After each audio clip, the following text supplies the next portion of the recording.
Here in our UK HQ, beneath the painting called The Storm Warriors, just up here by Thomas Rose Miles, sits the beating heart of the Berthon Sales Group in the person of Lawrence Carter.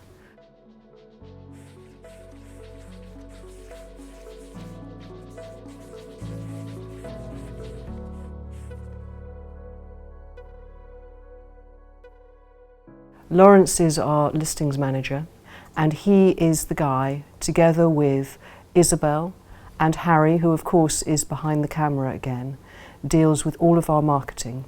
They are responsible for the presentation of our entire Berthon fleet, both new and pre-owned.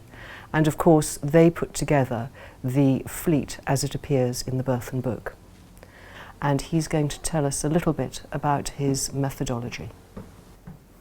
I'm passionate about ensuring that the Berthon fleet, both pre-owned and new, are perfectly presented 100% of the time.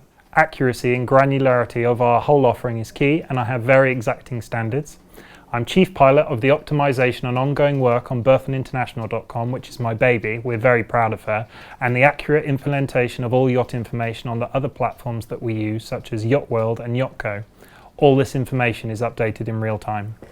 So for the brokers and the rest of the sales team, there is zero tolerance to anything that's sloppy, because we have to live up to Lawrence and his team's very exacting standards.